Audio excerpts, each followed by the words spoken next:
In 1989, a man called Bob Lazar walked into a Las Vegas TV station and gave a remarkable interview. He said that he'd worked out in the Nevada desert at a top-secret facility known as Area 51. He said he worked on a highly classified project, reverse engineering recovered alien spacecraft. His story was a worldwide sensation, and Area 51 became a household name, synonymous with UFOs, secret projects, and little green men. And yet, neither the US government nor its military have ever denied his claims, and they still don't officially confirm that Area 51 exists, despite satellite photos proving it does. Many dismiss Bob Lazar as a fantasist, and yet others see him as a whistleblower, exposing a government cover-up of UFOs and alien contact.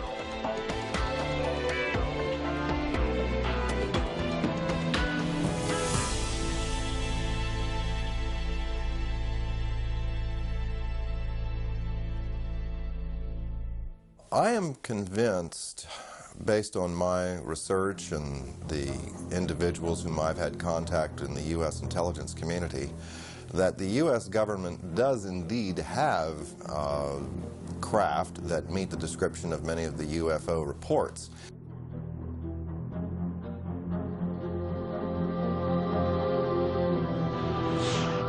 My personal opinion, based on comments I've gotten from the Deputy Director for Science and Technology at CIA, would seem to indicate that Bob was perhaps an unwitting participant in a program designed to introduce someone with a technical background to some elements of the UFO research projects going on out at the test site.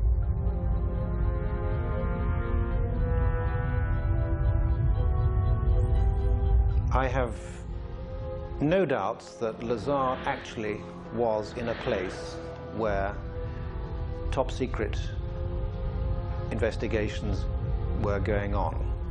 I'm not sure about all the details that have emerged from his account, but he certainly gives me the impression that he was actually there. Do I believe Bob Lazar? My answer to that is yes. And heck, it's going on 8 years that I've known him. His story has never changed. He wasn't in it for the publicity. He surely wasn't in it for the money. He lost everything he had. I believe he's totally sincere. As far as I can tell, he's a bright guy who tells a great tale and who's told it often to people who have not checked on him, who accept the notion that, well, the government wiped his slate clean. Basically, I think he had an experience. I think he saw some things that shocked him, was subject to some conditions and experiences that were very unnerving to him and very profound.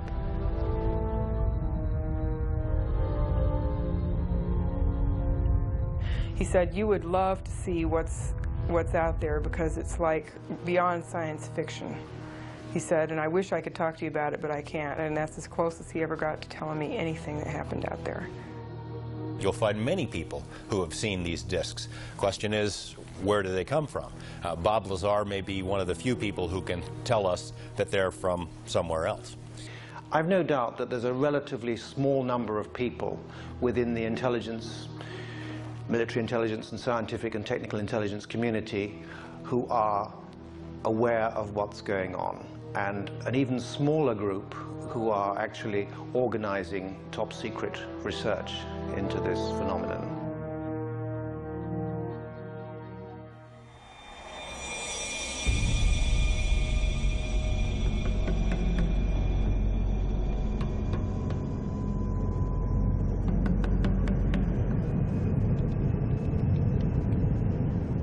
There's been an operating airbase out at the location known as Area 51 since the 1950s, when it was home to the CIA's top secret SR-71 Blackbird spy plane. Then in the 1970s, it became the test flight center for the F-117 stealth fighter and the B-2 stealth bomber.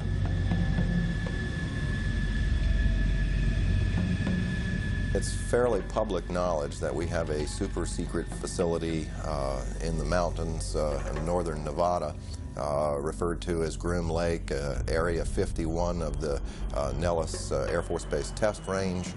It's also been referred to as Dreamland. This is an area that has been known but officially denied for many decades.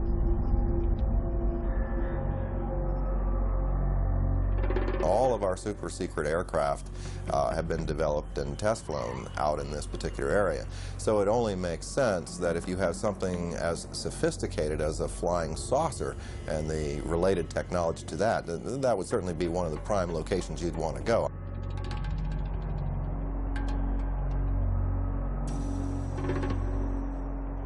What you see is an ordinary looking Air Force base. It's nothing to write home about, but because the government won't talk about it, everyone wants to see it. The military has never said there are no UFOs. It's never directly denied any of the Area 51 stories. It would have been so simple when these claims came out, these Papoose Lake claims, for the military to simply say, look, we have nothing there. They could take a few reporters to this area and show them, nothing there. The military hasn't done it. The military has stonewalled it, has remained silent. And that's the most damning thing that they can do. Area 51 to this day is not acknowledged. That is to say, the Air Force does not admit that it exists.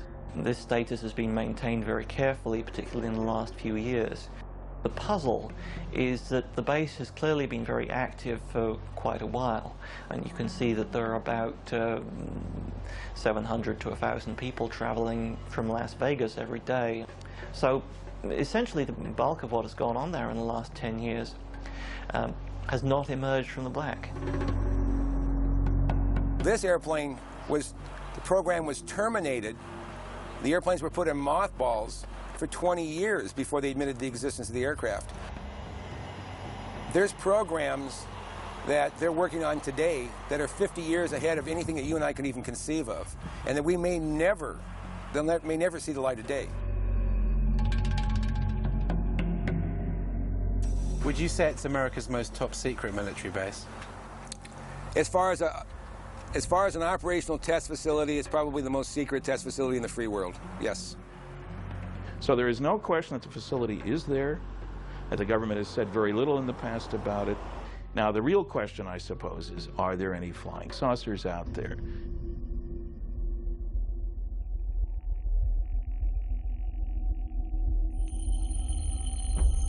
No one had associated flying saucers with Area 51 until Bob Lazar's interview hit television screens around the world. He said that he worked at an underground facility called S4. The top secret project was codenamed Galileo. They would call it a specific time. For instance, the operator would say, Mr. Lazar, it's now 4:15 a.m. We expect you to be at McCarran Airport at 4:45. Your plane will be leaving at such and such time. I'd drive there, check in, board the plane, and the plane would fly out to Groom Lake. It would land there. I'd get off the plane and wait, and there would be a bus to take me and whoever else is going to S4, Papoose Lake, which is about 15 miles south of there, and then I would check in at S4. Tell me about how you felt on your very first trip out. The first trip out there, it was actually very exciting because it seemed so cloak and dagger to me, especially after I got in the bus with the blacked out windows. I kind of thought that was neat. Drove out to the site, and then it was checked in, guards walking around with guns, and I was sure what I was working on was going to be pretty fascinating. He says that within a few days of working out at S4, he was shown an actual flying disc in one of the hangars. When I was brought in by bus, and for the first time, one of the hangar doors, the one on the end, was open. the bus drove up and we stopped there, and clear as day in the hangar, taking up almost all the hangar, was the disc. Looked like something right out of a science fiction movie.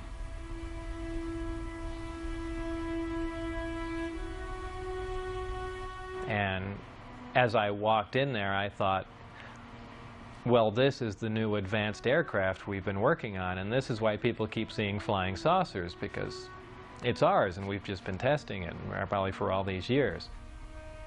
And what color and size was it? It was a dull stainless steel, pewter gray, very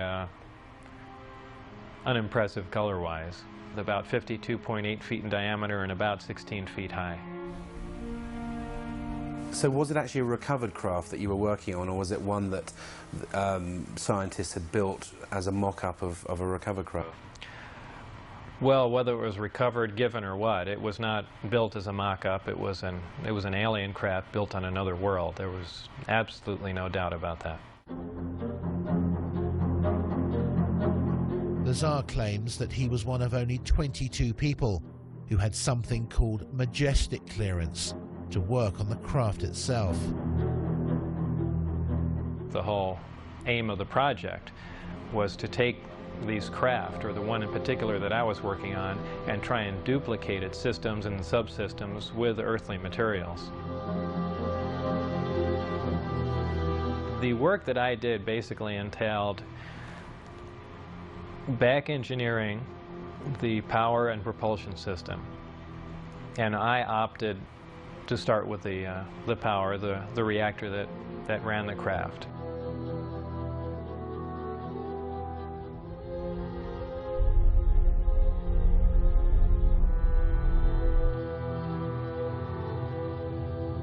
I knew immediately if his credentials could be verified, if even part of his story could be verified, it'd be one tremendous expose.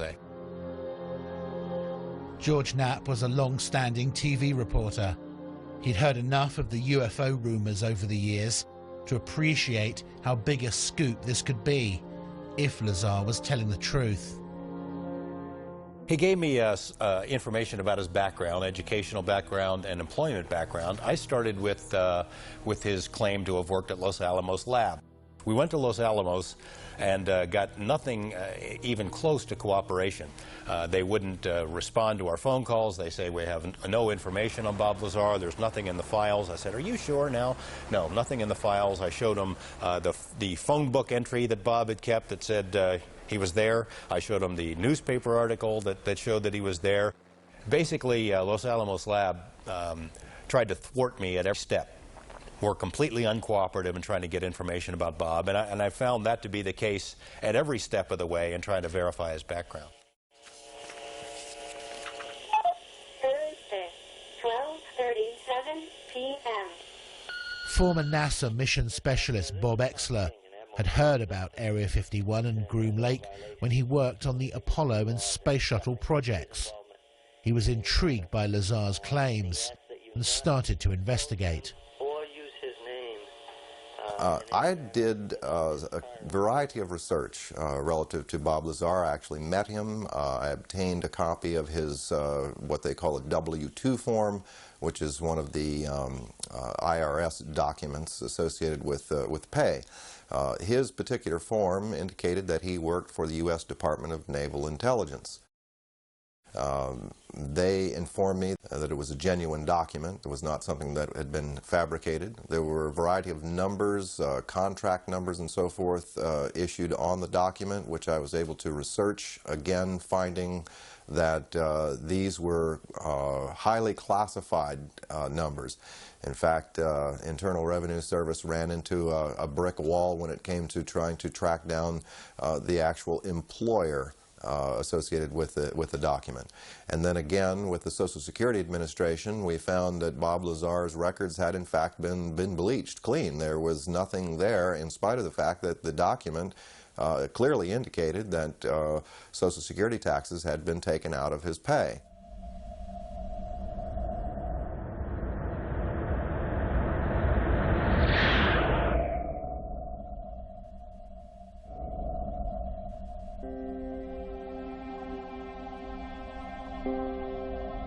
not everyone who's researched Bob Lazar believes his claims. Stanton Friedman is one of the most respected authors in the UFO field today. He's a former nuclear physicist with top secret clearance and has many friends and contacts in the Black Project world. I've looked at considerable depth into Bob Lazar's claims, both about himself and about propulsion system, because they're fairly elaborate claims. I've talked to the schools that he claims to have received degrees from. I've checked on his high school record. I talked to Los Alamos Lab where he was supposedly a scientist and so forth. I have come up totally empty. Now, when a guy lies like that, you get very wary. And, you know, it has all the trimmings, his story, of a Walter Mitty story. Somebody in his imagination was, you know, stronger, brighter, faster than anybody else. I don't doubt that he did some work at Los Alamos and other places. He's clever. He drives a jet-powered car, fixes radiation detectors. So he may have performed some service, but I can find no reason to think that he worked out there on a flying saucer. I mean, I had to wonder whether this guy was making this stuff up, but then I see the phone book and I see the newspaper article, and I talked to people who worked with Bob at the lab and who said, in fact, that he did work on classified projects, yet no one can find any records of his background. The people that I worked with, colleagues, the people I went to school with, obviously knew I was there, and people at Los Alamos, I was friends with, and people that worked under me and alongside of me knew I was there and, you know, cooperate what was going on, but, you know, officially, it's very difficult to get information for the people in charge. To further prove his claims, Lazar agreed to take a polygraph test, which he passed. The thing that is interesting about polygraph is that if you're embellishing or if you don't completely believe what you're saying, it is very, very easy to detect. All it really will tell you is that the individual believes with 100% conviction that what he's reporting is exactly as he recalls and as he believes it to be. And that clearly was the case with Bob Lazar. Now, could his perception have been a bit askew? Yes, that's possible, but he clearly wasn't lying. I think Bob is even open to the possibility that perhaps he had been used in some sort of misinformation or disinformation campaign. I mean, look at him. He has a pirate flag floating on his house. He races jet cars. He likes fast women. He likes guns. He's technically capable, so in that sense, he may be perfect for this kind of a program. Technically capable, scientifically knowledgeable, and yet completely discreditable at a moment's notice. If you wanted to test public reaction to a story about Area 51 and then suddenly discredit it afterwards, Bob may have been the most qualified person in the country.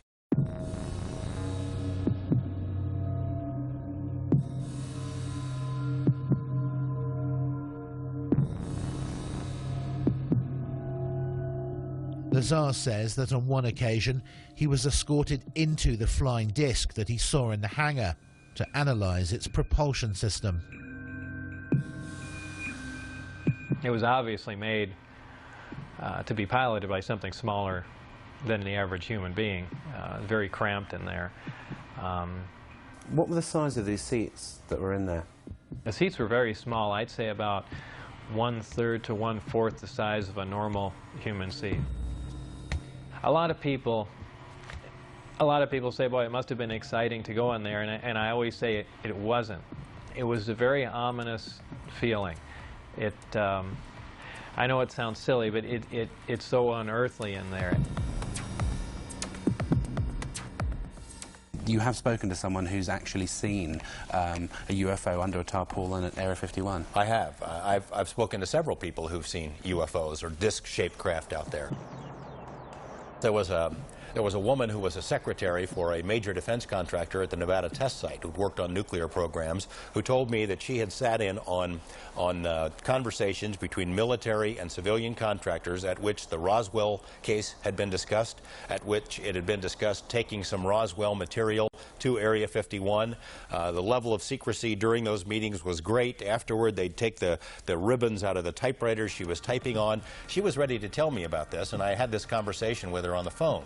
The next day after this conversation takes place, she's visited by two men who say that they work for the company she used to work for, reminding her that she is still under a security oath, told her, "We know that you do a lot of traveling back and forth, a lot of long drives between Las Vegas and LA. We'd hate for something to happen to you or your family." No interview. I mean, it happened again and again and again. Same scenario.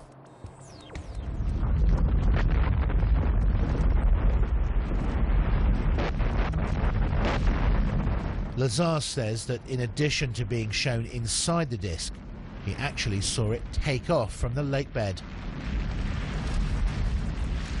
I was brought into the hangar for one of the short duration tests, and the craft was already outside on the lake bed, and that was pretty much of a marvelous sight. It's a huge thing. It's like seeing a house lift off the ground. You can't imagine the energy involved to do that.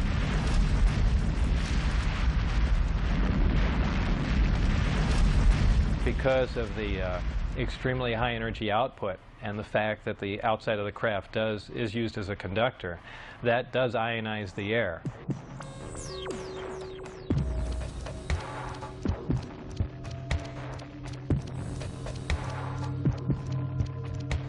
And the crafts do, as a byproduct of this, glow at night, much like a fluorescent tube will light up. So, you know, bright, strange, jumping lights in the sky, that does explain that.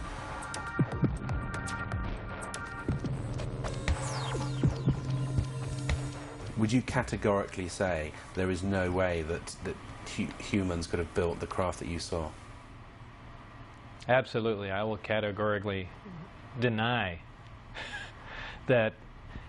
Well, I don't know. How exactly should I put that? I guess I can just say it straight out. There is no way that any government on this earth could produce that craft, period. And I defy anyone to argue that point.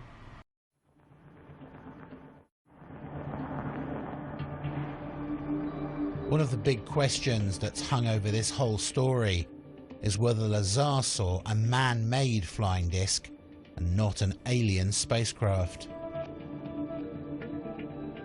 A lot of these craft which are being developed in secrecy in the United States are tested at night, and one can imagine that seen through kind of half-closed eyes, something like an F-117 stealth fighter or a B-2 bomber, side-on or front-on, would look remarkably like, say, a flying saucer or a UFO.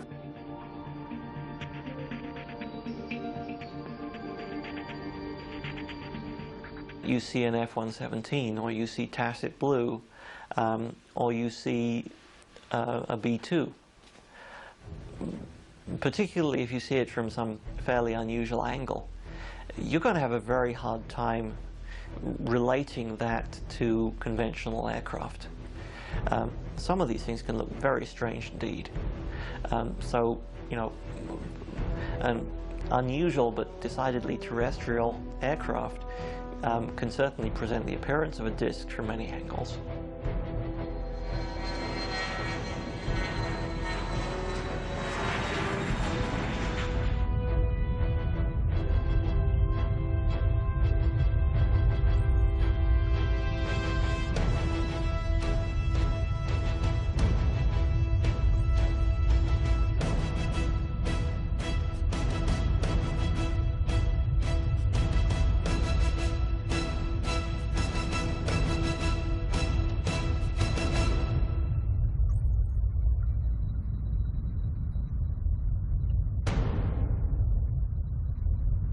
I think for anyone who's been out into the western United States and seen the kind of place it is and let their imaginations run riot a bit, it is possible to imagine in these vast test areas technologies which are highly exotic, highly revolutionary, and would change the way we feel about science today.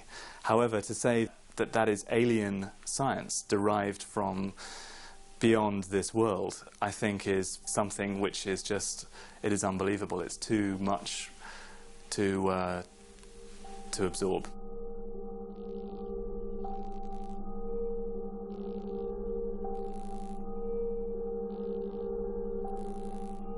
Do you think that some of the truth certainly lies out there in the middle of the Nevada desert at Groom Lake? I would expect that some of the truth may very well lie out in the desert near Groom Lake. It's the right place for some of it to be. It's isolated, it's under control, it's high security. I don't think we've yet scratched the surface on what's happening out there with regard to flying saucers.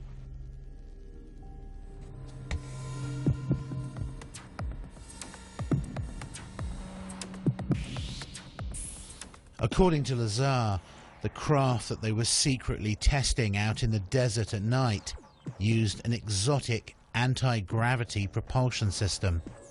The reactor itself was an incredibly advanced system. This was an antimatter reactor. This is something we could only dream of having, something that could put out huge amounts of power that rivals several nuclear power plants running at capacity. What happens is a great gravity distortion is created, and you're essentially bending space toward the craft. The craft becomes part of that space, and then when the reactors, or when the gravity amplifiers are shut down, the craft is essentially where it was focused. It's a very difficult thing to grasp. It happens virtually instantaneously because of the fact that gravity distorts time. And if you're bending space and time along with it, when you wind back up in that place, you're there between the ticks of a clock.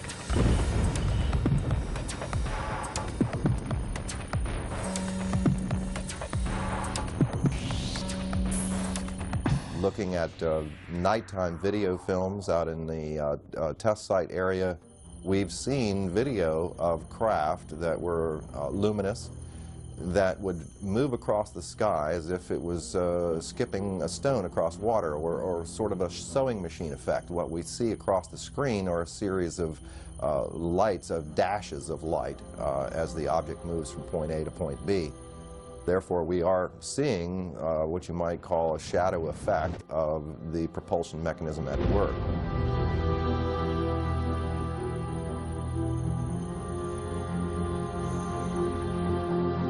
Bob Lazar is not the only person who's come forward and claimed to have worked out at the base on flying discs. Former US Marines test pilot Bill Uhouse worked out at Groom Lake and other top-secret locations for more than 40 years, working for the Pentagon and civilian contractors on a variety of highly classified projects, including, he says, a flying disc recovered from a crash in Kingman, Arizona in May 1953. He said that he'd been cleared to do this interview and to discuss certain information, but asked us not to show his face. What were you actually working on out there? One of the things I worked on was a flying disc simulator. It was designed in New Mexico by a separate staff that built it in parallel with the actual craft that they had intended to fly. The purpose of the simulator was to train pilots to fly this strange-looking craft. The simulator was a 10-meter round disc. The skin was made of boron composite material,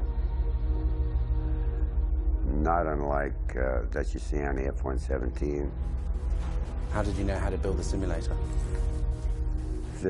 Essentially, there weren't any plans. The plans were generated as we constructed it. And there was a process there that took quite a while for us to even understand the concept way back in the 50s. Uhouse says that Lazar did work at Area 51. I think Bob is saying exactly what he knows, and I know a little bit about Bob from a different standpoint than a lot of the people know and what's been written about him, but Bob Lazar is not lying as far as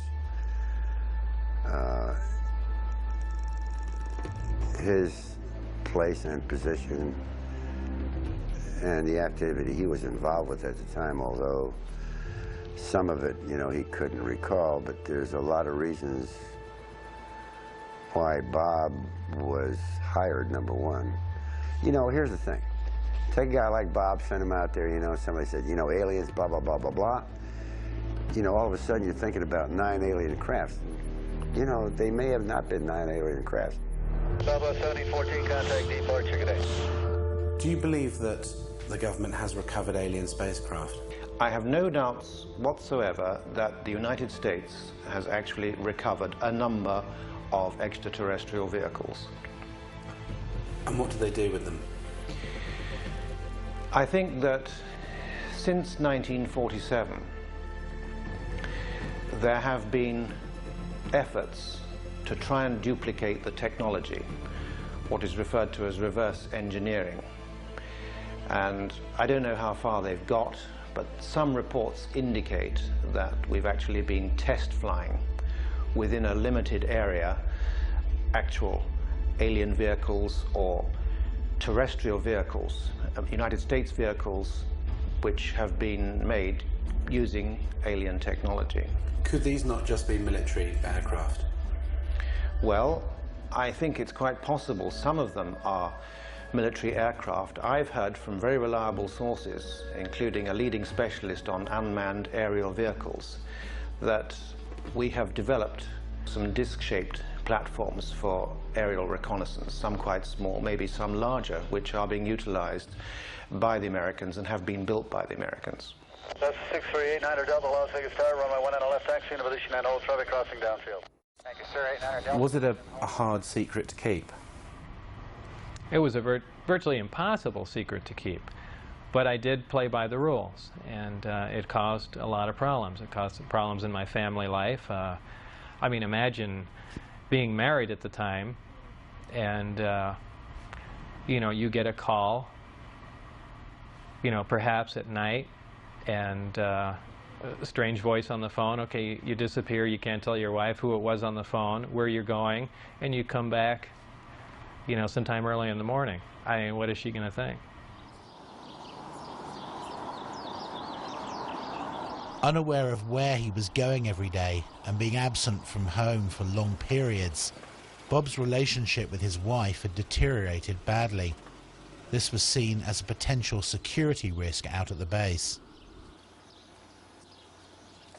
My wife was having an affair with someone else, so they viewed that as a potential emotional instability, and they no longer wanted me coming out until things were cleared up, either for it, you know, it to break up or heal or whatever. But they, that's what put the brakes on everything there. And did they then stop calling you? Did you get very frustrated about that? Yeah, then I began to wonder, boy, now they've given me all this information and everything's come to a dead stop. What's going on? And that's when I began to be concerned, and then that's when I said, you know, now it's becoming important that some other people know what was going on. As the silence turned from days to weeks, he finally decided to tell his wife and closest friends just what he'd been doing. Were you aware of the security implications? I was quite aware of what could happen, but I was also aware that these guys would go to any extent to keep their secret, and certainly not have someone that was on the inside running around. And I didn't think it was beyond them at all to make me disappear. Whether I mean, who knows? I know it sounds more like a movie, but I didn't think it was beyond their capability to kill me, just to stop the word from getting out. Bob knew the test flight schedule for the discs and took his wife, his best friend Jean Huff, and another friend John Lear out to the desert near the base on a Wednesday night in March 1989.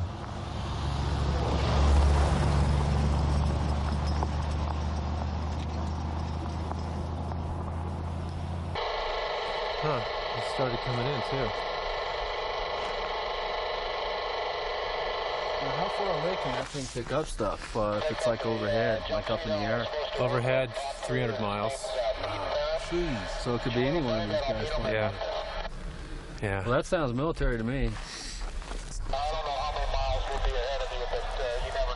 Yeah, I bet you that's what this is. We got.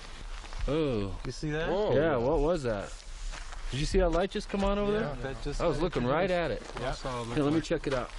Well, that was a shooting star. Right above it was a meteor, too. No, there's a steady light. No, it's a steady light that just came without on. Any kind of. No, this one right over the range here. It wasn't there, and then I was looking right there, and it blinked on. Very bright. That's brighter than a star. Yeah.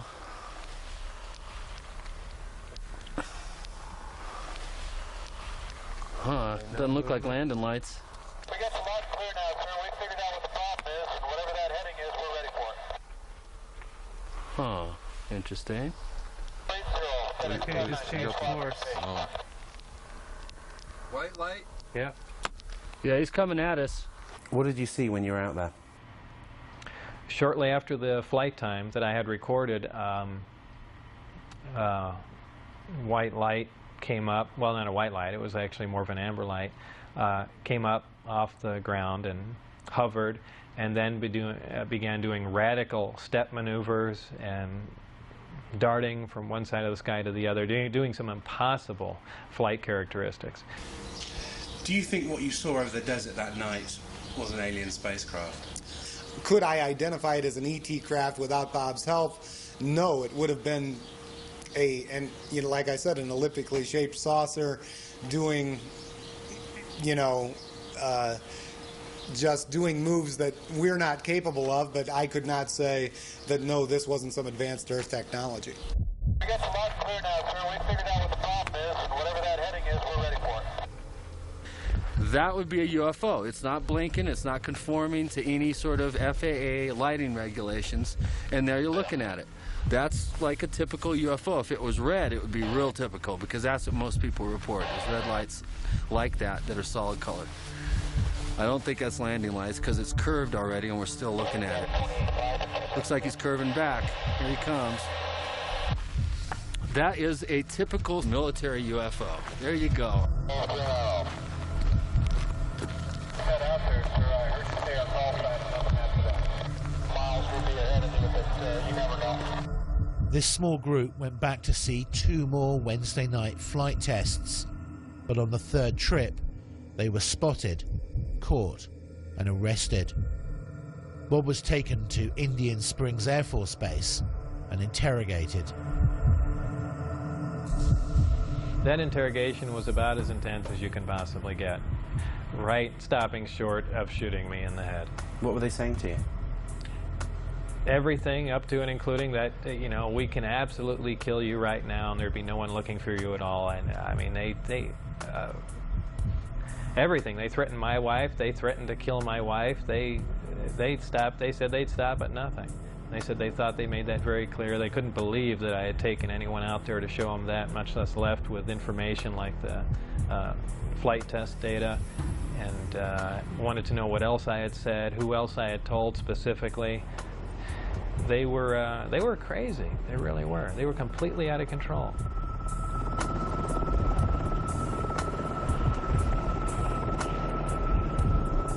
After this interrogation at Indian Springs Air Force Base, Bob says that he was put under constant surveillance by security personnel.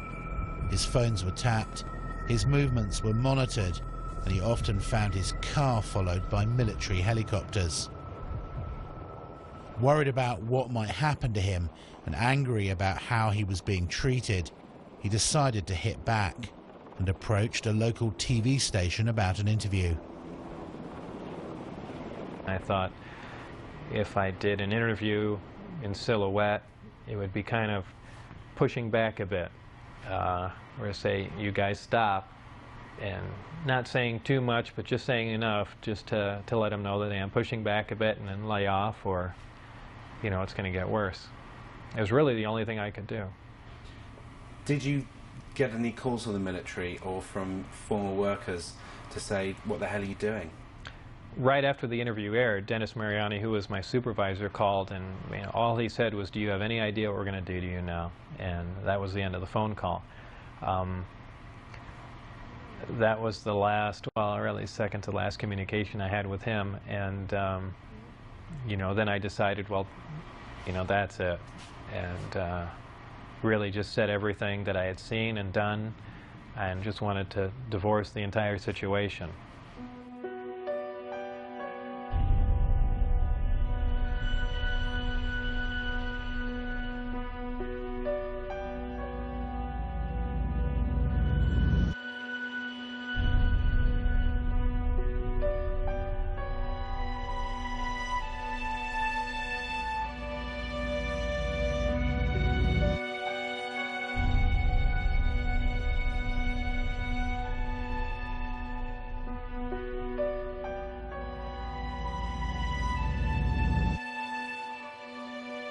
Even now, more than 20 years later, the jury is still out on Bob Lazar and his claims about his work out at Groom Lake. It's a fascinating story which he's stuck to for more than 2 decades. And although many dismiss it as pure fantasy, the fact is that some of his credentials did check out. In addition, his former employers and even the tax authorities were caught covering up and refusing to release information on him. Why would they do that unless there was something to hide? One thing is for certain, if he is telling the truth, then we're all in for some shocking revelations in the decades to come. Is the government ever going to say, you know, we've been lying to you for 40 or 50 years? Not a chance.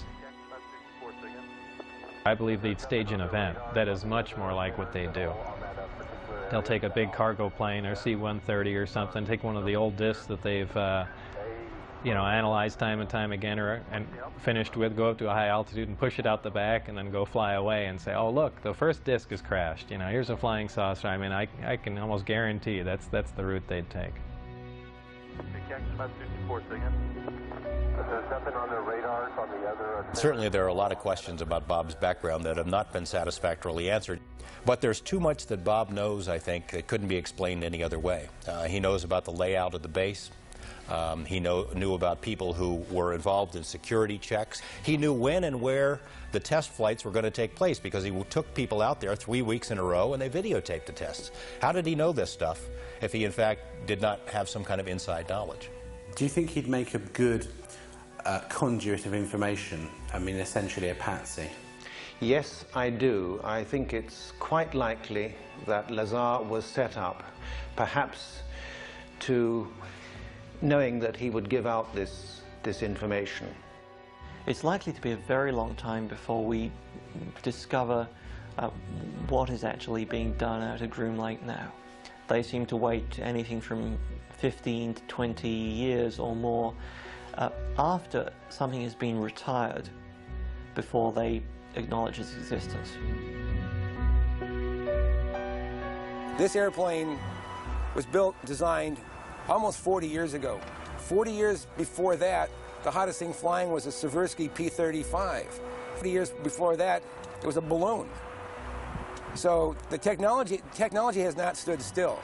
So there's a very good possibility that we are looking at man-made transportation for the 21st century. It's been so hopelessly polluted that I'm not sure we will ever get to the bottom of this story, and that's sad. I suspect that whatever was out there, discs, alien or not, had now been moved to some other location, and we may never find them again. There might have been reason 40 years ago to believe that people couldn't handle the idea of alien visitation. I don't think that's true anymore. I think we're far more sophisticated now. Do you regret having screwed up at S4 and taking your friends there and blowing your security cover because you could still be working on UFOs today? Yes and no. Yes, at times I'd like to be able to go back in time and played along with the game and not have done anything, and perhaps to this day still be working on them, because I did feel privileged and it was fascinating work once you can get around all the you know, oppressive military security. And you know, maybe we would have stumbled on something, and yeah, it would have been fascinating.